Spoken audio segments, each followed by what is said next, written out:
Yo, what's up, fam? So, I'm a comic book creator. I read comic books all the time and love reading the adventures of heroes and superheroes and people in distress and villains and all of that stuff. But what happens when you're really put in some real life situations where you may have to step up and be a hero? You may have to go up against a corrupt system. And it may cost you everything, including the job you love the most. Well, on this episode of the Foresight Podcast, that's exactly what happened to my guest, and we're going to talk about that and how she adjusted and rose from the ashes to secure the bag and the win. All right, y'all, let's go.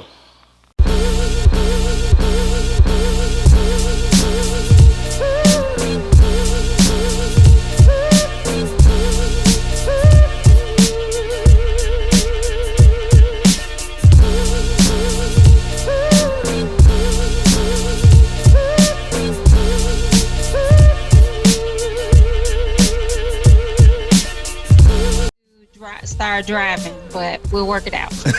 Okay, well, it's a podcast, so we're gonna make it happen. Okay.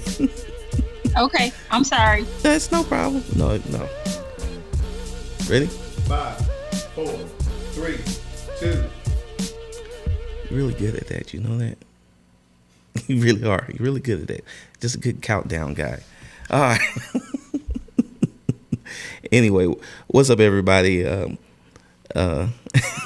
I can't even talk right now. Let me try again. 1, 2, 3. What's up, everybody? It's your boy DKG72, better known as David Gordon. I am the founder and owner of Foresight Studio, and this is the Foresight Podcast.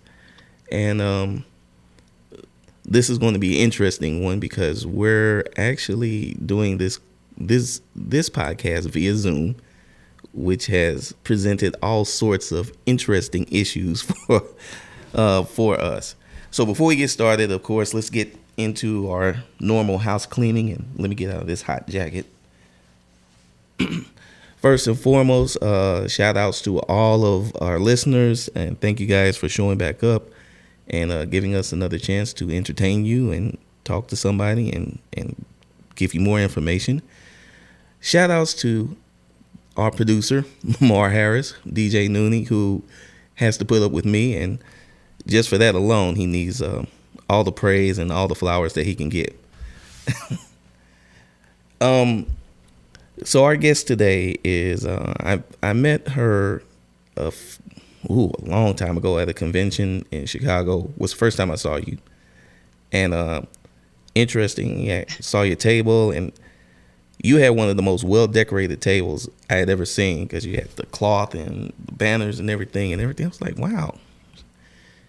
And then I saw how you were just handling everything as far as creating your own books and all that type of stuff. And I was just really intrigued. So we started following each other on social media, on Instagram and stuff. And I would just see all of the cool things that you were doing. And I was just like, you know what? When I get a podcast, this was in my podcast dream. When I get a podcast, I'm going to have this young lady on my show to talk to her and interview her and just get to know more of your story. And with that being said, I would like to introduce everybody to Miss Yorli Huff. Tell everybody a little bit about yourself. How's it going? Well, first of all, thanks for inviting me. Thanks for showing up. And having me on your show. No problem. My pleasure. So my name is Yorli Huff, and I am the CEO and founder of Engendering Strength, Inc. Mm-hmm. And it is a corporation that I created based off my true life story.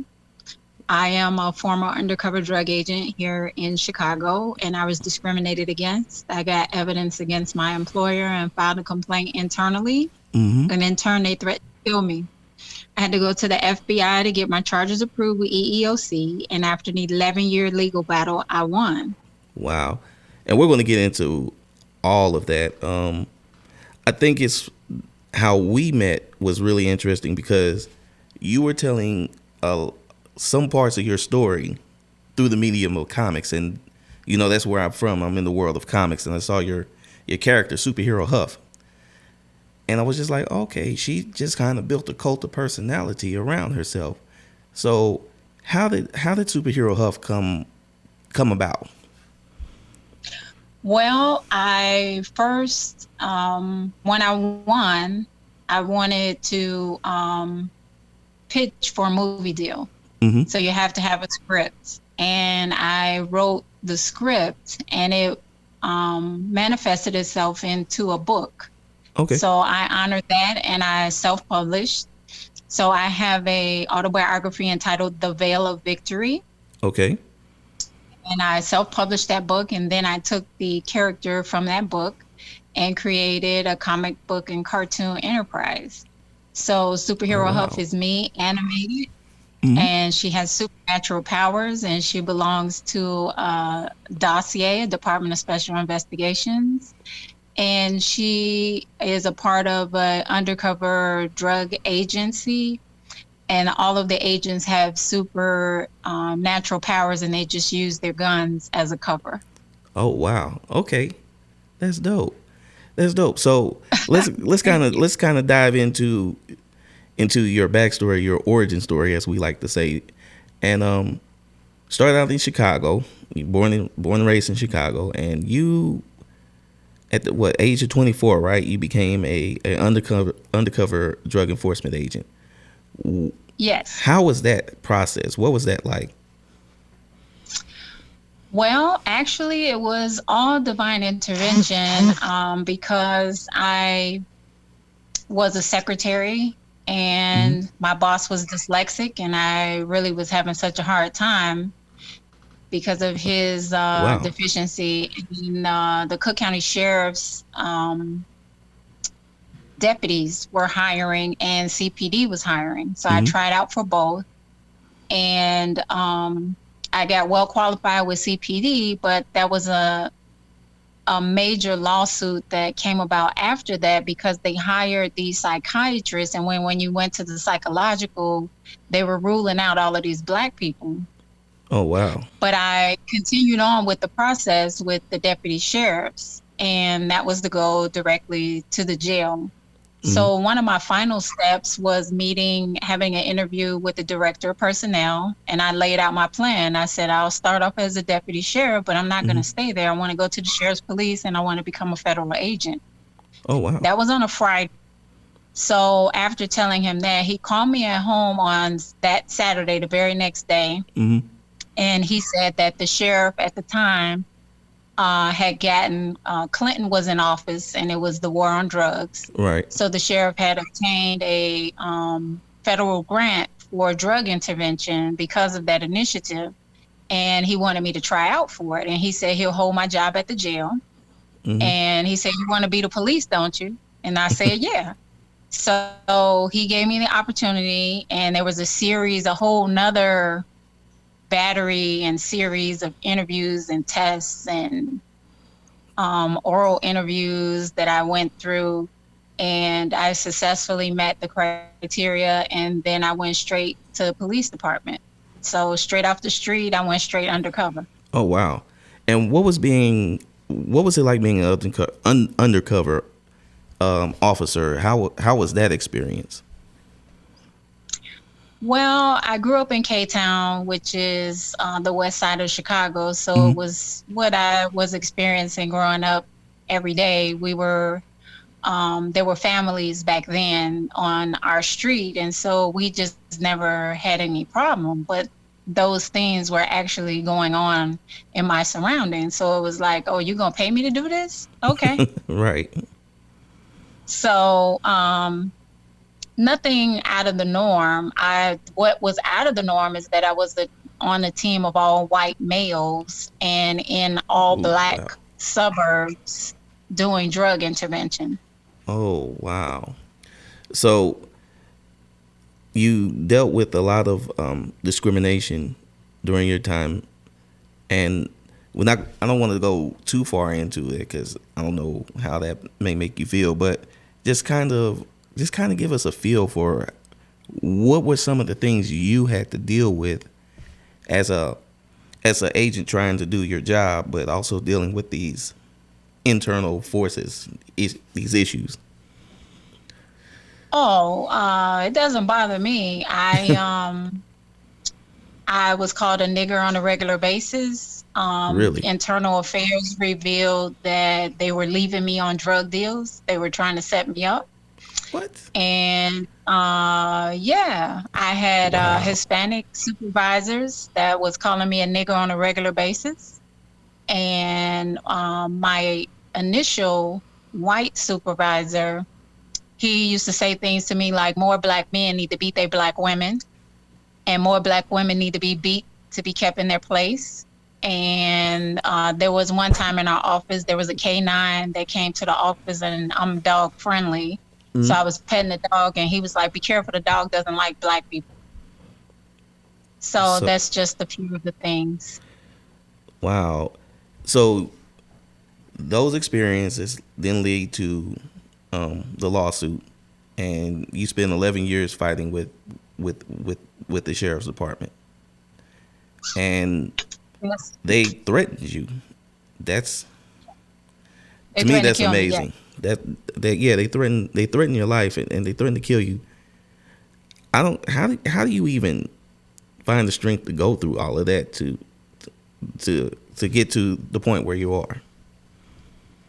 Only by the grace of God. Hmm. So the reality is that um, if we look at history, the police departments were based on slave catchers. Hmm. Those were the very first onset of police formations of groups of white men in some type of law enforcement, and they've evolved into police departments. And they were, after that, predominantly all white. And so, if you can imagine, all probably white supremacists or Klan members at certain points. Right. And so, you have a good old boys network. And then, as we evolve into the evolution um, of equal rights, Hmm. where they had to have their quota. So then you let black people on, but they never got any rank. They got the worst shifts, they got the worst details, they got the worst neighborhoods. Right. They got. And so then the racism becomes underground. Hmm. And so their groups cliques. It never stopped. As you can see today, only by the provision of social media that we see Hmm. still, which never stopped, the killing and murder of blacks, whether they be men, women, or children. So you just have an evolution of racism and discrimination that's embedded in these organizations, law Hmm. enforcement organizations, which give them legal power and authority, unfortunately. So it's not really that shocking, because it's just ongoing and evolved and morphed into different ways and means. Right. So it's kind of this ever changing, ever evolving monster that we're constantly having to fight. So you win your lawsuit, and you parlay that, and you begin to write your book. And the writing process, how was that? How was it writing and reliving and kind of trying to convey your situation in word before you even get to the comics? Well, it wasn't a difficult process, because you do please understand that I was mad as hell that this white man thought that he was going to take my job that I loved. And Hmm. very rarely do you hear that somebody loves their job, but I love my job. And I did it well. And I was the top agent all of the time, Hmm. which they didn't want to admit. Oh wow. So, um, just the feelings were of anger and rage, Right. and willing to fight to the death. So And it's so, so it was almost therapeutic in a way when you were writing your book or writing your autobiography. yes, and it was part of my purpose. You know, I serve to share my true life story to enlighten and empower and encourage others. because we all face discrimination, whether we recognize it or not, whether it's subtle or extreme, what I experienced. But oftentimes we do nothing because we don't know that we don't know how. We feel that it's a lost cause, and then it continues on, because surely they did not just start discriminating when I got on the force. Right. And they certainly did not stop after they kicked me out. Right. We're talking with Yorli Huff, and she's just told us, or she was explaining her incredible story, and wow, it really is a movie. And I'm amazed it hasn't been made into a movie yet. But let's go to after you wrote your biography, and then you created Superhero Huff based off of your experiences. What was that like, creating that character and kind of giving her these supernatural powers and all of these cool things, and putting her putting her as part of the dossier and just the whole story the whole world that you built up around her? Well, it was actually exhilarating and wonderful because I created her. Also, as well, the comic book industry is white male dominated, and the average customer white male, 31. Mm-hmm. And so minorities are a small population represented in this field, and even women are even less. Right. So it was really another mission, Mm-hmm. as well as exciting and fun, because again, I get to go into a world and I get to shake them down, and I dominate and I rule, because no matter what Marvel and DC produces, they have nothing based on a true life story. No, they don't. And that's amazing, and so much fun. So I see you on the scene, well, when we could go outside. You were a regular on the convention scene. That's where I would see you all the time. I would be like, oh, there goes Superhero Huff. And that kind of always let me know when the show was, at least for the most part, decent. It's like, well, if Yorli's here, then we all are doing well, or we all should be doing well. When you first got into creating comics, now I do have to ask, are you the writer and the artist, or do you just write and you have an artist? Spicy Mm-hmm. is the illustrator, and Mm-hmm. I've worked with Ashley. She's been my colorist a couple of times, and I write the story, I edit, and Mm-hmm. I publish and distribution. Okay. So I handle everything else. And now, are you doing floppies, monthlies, or are you doing graphic novels? It's a series, so I'm on my book. The first 4 books were created to lay the foundation, and now I'm in the process of creating her world. Okay.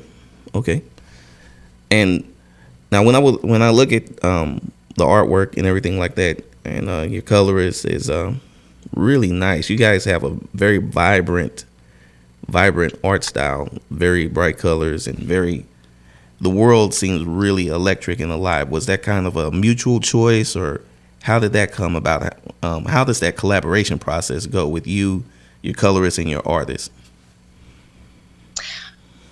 So we basically have jazz sessions where we get together and talk about the story. Mm-hmm. And then, as I describe the story, Spicy is usually on point, visualizing what it is. So we kind of do the drawings and then add the story to it as we go. Okay.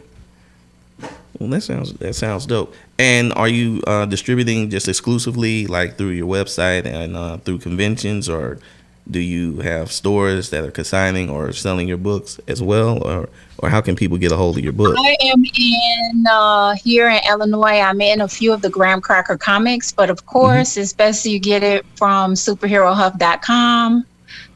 You can get them on Amazon as well. Okay, cool.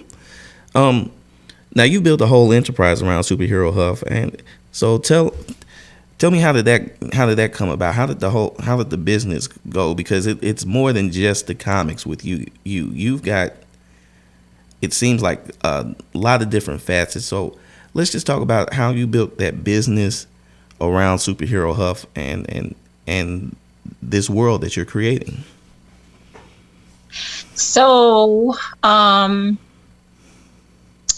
think I've always had t-shirts of various kinds, and then I found sublimation, which is new to the print industry, and it's very vibrant, and it matches the vibrancy and the coloring of the books, and it really went over well. So I ended up, the person who was printing for me before, I was on my way to a comic book convention, and I was creating a cream jogging, two-piece jogging suit, getting ready to go to the convention. I go to pick it up, and it looked like they had dragged it down the alley and spilt coffee on it and everything. And I'm like, and guys telling me, oh, I could clean it for you. I could give you money for dry cleaning. I'm thinking like, what the hell? I'm getting ready to go to work at the comic book convention. There's nothing I can do with this.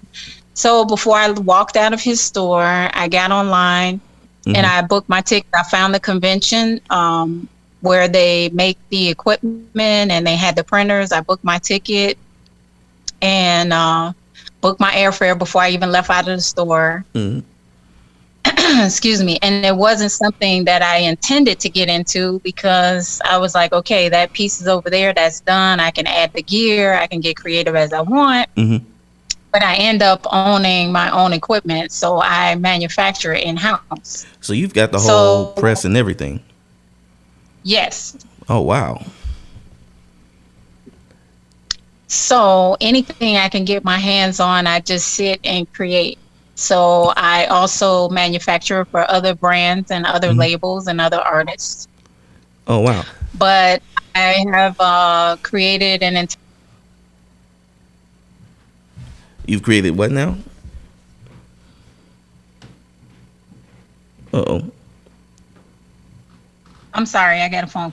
What was the question? You were saying that you created what now? An entire line? I have an entire enterprise. Okay. So I have bath decor. I have bed linen. I have bed decor. I saw the bed linen. I did see that. Yes. I have socks, shoes, flip-flops, anything you can think of. And the other stuff that I can't get my hands on, I make from scratch. Okay. That's crazy, and that's a nice interesting pivot because you're doing fashion. Yes. And you're allowing other artists to have kind of that fashion aspect to their lineups as well. So you're doing like I've seen the sweatsuits and everything, and they look incredible. Thank you. What was kind of the thinking when you went into just like, you know what, I got the sub press, I'm gonna just start putting out these whole sweatsuits and of people's artwork on their character with their character on their sweatsuits? Was that because you were already originally inspired to do that, or was that just kind of like one of those things where, okay, this is another business opportunity? Well, as you stated, my table is like well stocked and decorated like another. If I'm gonna do anything, I'm gonna do it astronomically. So I always take it to the next level. Right. So I'm of the comic book world, but I'm not necessarily from the comic book world. I'm a cartoon girl. Okay. And so I kind of have this double-sided vision of the comic book world and what I can bring to it just to be superheroic for real. No. So whatever I can think of, literally, that's what I create. Okay, that's, man, dope. Were you into comics when you were younger? No, I was a comic book I was a cartoon girl, not a comic book girl. Okay, so what were like some of your favorite cartoons that you like to watch? Because when I was younger, I watched a lot of cartoons before I started reading comic books. So I think a lot of us in the Right. Midwest Fat kind of got Albert. Fat Albert. Yep. Yes. And Scooby Doo, Mhm. Woody Woodpecker, all Oh, of the those good classics, ones. the classics. So that was kind of that kind of sparked the interest, and then so you created Superhero Huff. Why not go into animation? Why comics to begin with? Well, I am working on the animation now. Hmm. And I have prototypes for my action figures. So there's a toy line. I have fragrances, anything you can think of. I have bags. Pretty much I do. Right. Or I have a prototype for it and I'm waiting. So just think of a business enterprise perspective. Once I get the movie deal or the animation or the action film or the television series, any one of those things take off, Hmm. I have merchandise to go along with it. So the whole entire enterprise, that's the thought process behind that. Okay. So you really were just kind of you built the comic books are kind of like the foundation, the base, just to kind of give everybody the idea of what everything that you have in store for us. And Yes. are you preparing to do another series, or what's kind of like the next moves, the next steps for Superhero Huff and your entire enterprise, to be honest? Well, I'm working on building her world. Hmm. And then the toys, the action figures, and then continuing adding to the merchandise. And I'm working on the animation. I have a new creation called The Adventures of Little Huff. Okay. So that will be pitched. We are pitching now for a animation, a cartoon. Okay. Oh, that's dope. I've seen I saw Lil Huff. So, okay, yeah. Yeah. that's going to be interesting to say the least. So, Superhero Huff she has supernatural powers. So what are the kind of the specifics of her supernatural powers? Is it just magic, or what is kind of her No. ability? So actually, it is based on my true life. So in the book, I talk about my autobiography, The Veil of Victory. I talk about being born in a coal. And so that just means that's the medical term for being born in an amniotic sac. And so down in Mississippi, they believe that these children, they call it being born with a veil. But there's actually a whole science behind it. And Wow. my gift is that I dream. So I dream and my dreams come true. So Superhero Huff has a natural power. It's called the vortex. She is able to create atmospherical changes wherever she is. So she also has the ability to transform, teleport, telecommute, mind read. And then the elders are watching her to see when she gains the understanding that her powers are not for self, but they're for the help of others. They're to be used to help others. Then they will turn over an entire universe to her. Oh wow! So she'll be able to access that whole universe as a power base, or just Yes. wow. Yes. Okay. All right. See, as a comic book creator and a writer, I just love talking to writers and creators about kind of the worlds and just kind of getting into their thought process. So, did you do a lot of research about the being of those that belief from Mississippi about when you were born in the amniotic sac, or was that kind of just something that you grew up and the bits of information were just given to you and then it just kind of fed into you creatively as you were creating your character? When you decided actually, I have had childhood experiences that I've always wondered. And I would always have this feeling of like deja vu, like I've been here before, I've been in this situation before, but I never knew what it was Mm-hmm. until I did the research for The Veil of Victory and writing the book. Mm-hmm. That's when I was able to tap into what that was, how that happened. There are others that are like that. They have different powers. Um, and it's real. Oh, that's well. You know what? And I've met people before that have said no, that have said that not so much because this is kind of the veil of victory is kind of or that being able to tap into your dreams is something I've heard of, but I've never met somebody. But of course, you meet people that are kind of they're a little bit more sensitive to things on a different level than some most of the normal people of the world, if you want to call them that, the people that just kind of go about life at a certain level.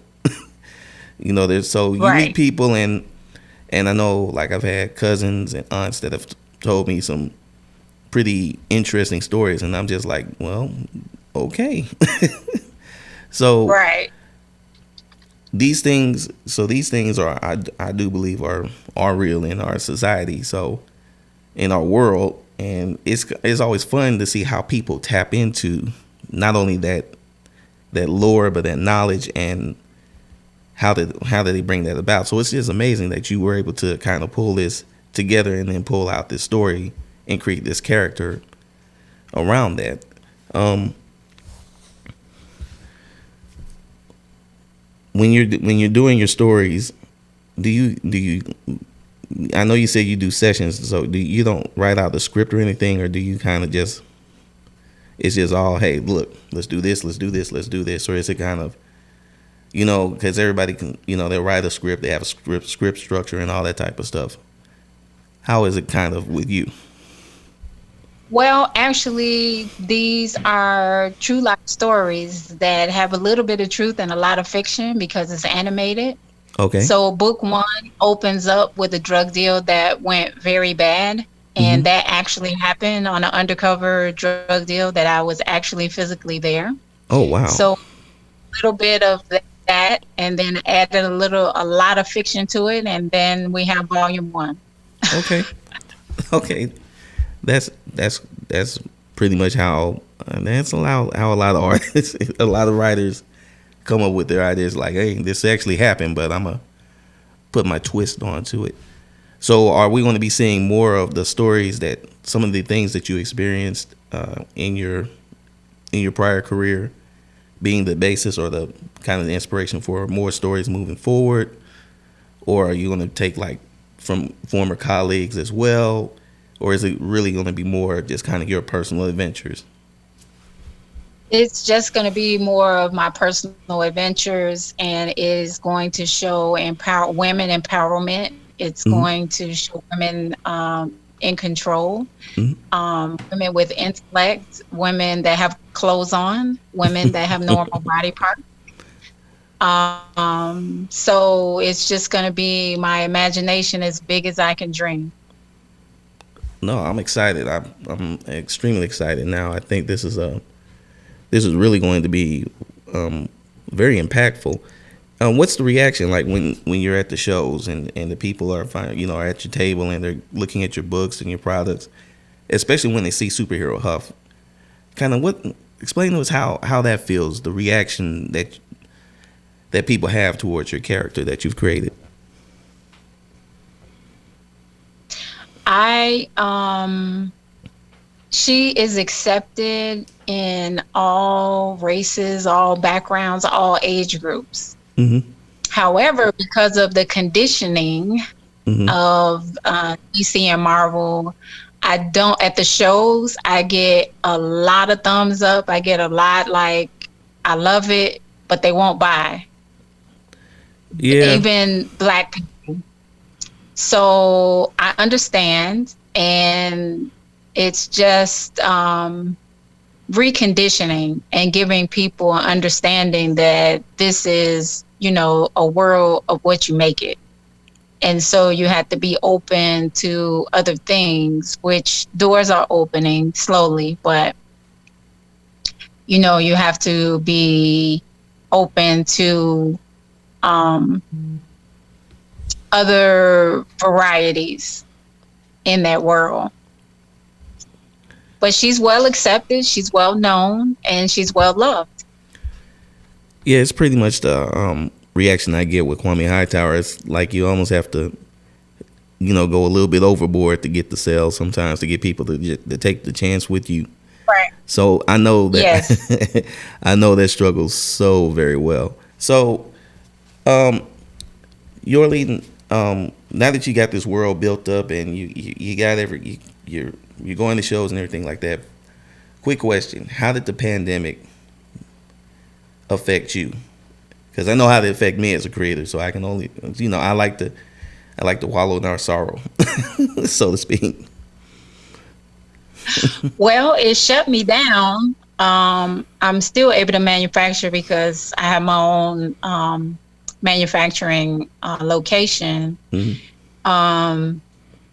It has changed because the way that people have funerals changed. So I'm producing more custom for like funerals and celebrations and things like that. Mm-hmm. And I'm doing more for other clients that have that clientele where they had to, like, people were having their own graduations, their own proms, and they wanted the t-shirts to help celebrate that.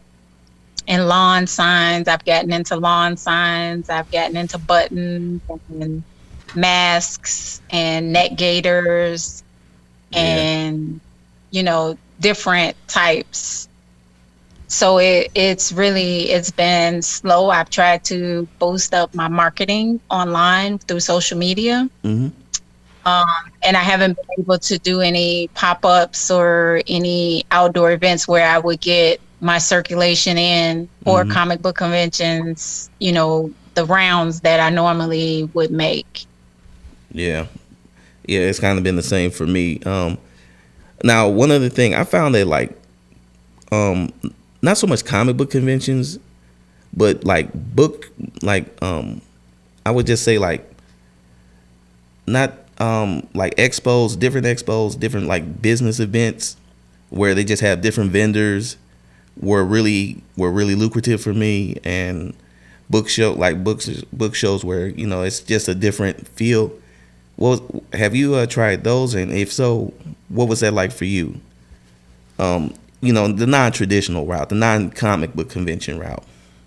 How did those work for you? Well, I will be doing some events this Sunday and next Sunday. So outdoor gatherings, those are my first events of the year, actually.